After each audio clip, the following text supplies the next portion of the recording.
Welcome back to the Empower Minds Mental Health Podcast. I hope everybody's having a good day. I'm your host, Dr. Jennifer Moore.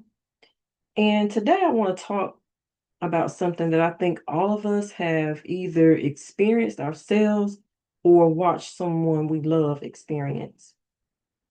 And that is, why do people stay in unhealthy relationships? Now, before I get started, let me say this. I am not talking about one disagreement or misunderstanding, because every relationship has those moments. Every couple of days, you may not see eye to eye with your partner. That's normal. I'm talking about relationships where someone is constantly being hurt, constantly being disrespected, manipulated, or made to feel like they're not enough. And so, have you ever looked at someone and thought, why don't why don't they just leave? If we're honest, most of us have. Maybe it was a family member, a friend, or someone you work with. And if you're really honest, it may have been us at some point in time. So the truth is, leaving isn't always as simple as people think. Sometimes people stay because they love the person. Sometimes they stay because they've invested years into the relationship. Sometimes children and finances are involved. Sometimes they're just afraid. And in some cases, sometimes they don't believe they deserve anything better. Sometimes they've been hurt so many times that they don't even recognize what a healthy relationship even looks like anymore. So think about that for a minute. If someone has spent years hearing they're not good enough, eventually they may start believing it. If someone has been told over and over that nobody else will ever love them, eventually that lie can begin to sound a lot like the truth. And that's why emotional abuse can be so damaging. When people used to say sticks and stones may break my bones, but words can't hurt me, that is not true.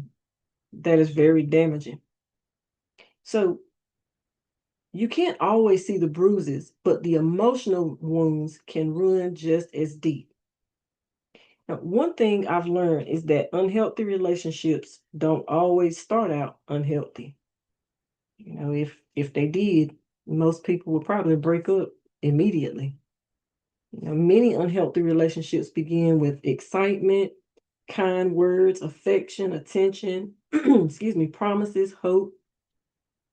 Nobody walks into a relationship hoping that they'll be mistreated. Sometimes the unhealthy behavior doesn't show up until months, or in some cases, years later. And when it happens little by little, it's easier to overlook. So sometimes that makes people to start making excuses. Like they're just having a bad day. They didn't really mean that. They've been under a lot of stress.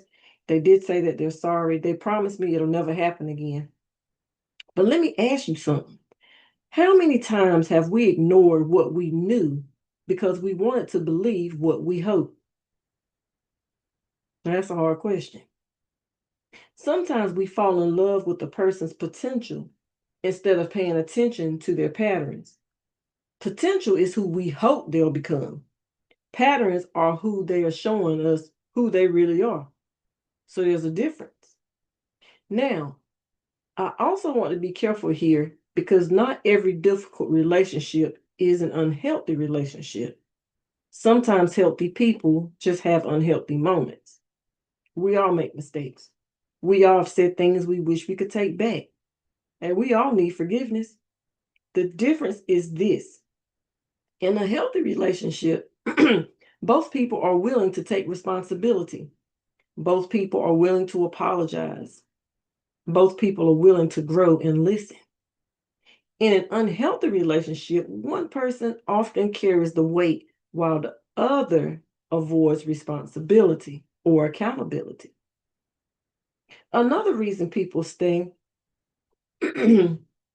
is out of fear. I've seen some cases where people fear being alone, starting over, They may have fear of what people will say. In some cases, raising children alone, not being able to make it financially. Fear can keep people stuck for a very, very long time. Then there's guilt. Now, some people feel guilty for even thinking about leaving. They've convinced themselves that if they just love harder, pray harder, give more, sacrifice, that things will finally change. Love is powerful, but love by itself cannot make a person change. People have to change when they choose to change, not because someone else loves them enough. So, before I end, I want to talk a little bit about self-worth too. Have you how how you see yourself often influences what you'll accept from other people. If you don't believe you're worthy of respect, you're going to tolerate disrespect much longer than you should. So, if you don't believe you're worthy of kindness, you'll just settle for crumbs and call it a meal. You deserve to be treated with dignity, honesty, respect, and you deserve to feel emotionally safe. Now, does that mean relationships are always easy? No, absolutely not. Relationships require work, communication, patience, compromise, forgiveness. But there's a difference between working through challenges together and constantly surviving emotional pain. One builds a relationship, the other slowly tears it apart. I also want to say something to those of you who have friends or family members in unhealthy relationships. First thing, don't judge them. Don't ask, why are you still there? Instead, ask, how are you doing?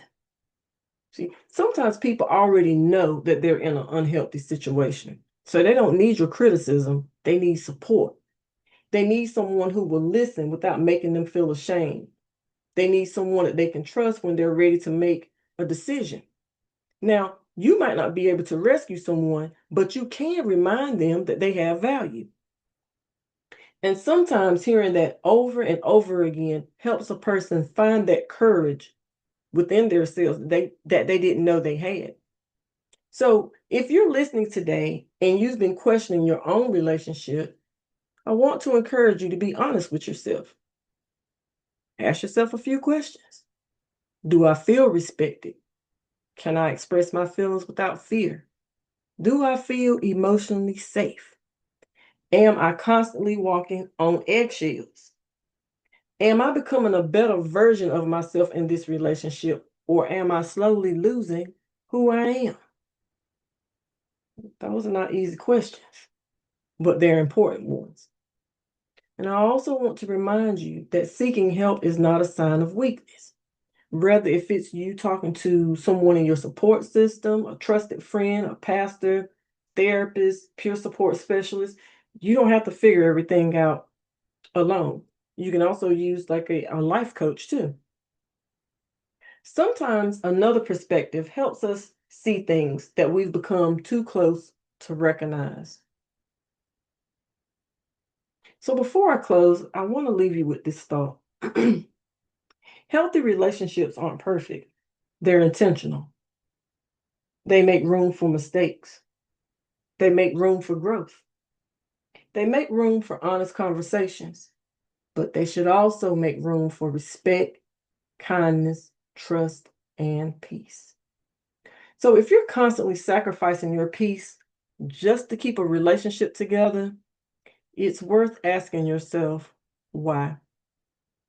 And I'll leave you with Proverbs 4:23. Above all else, guard your heart, for everything you do flows from it.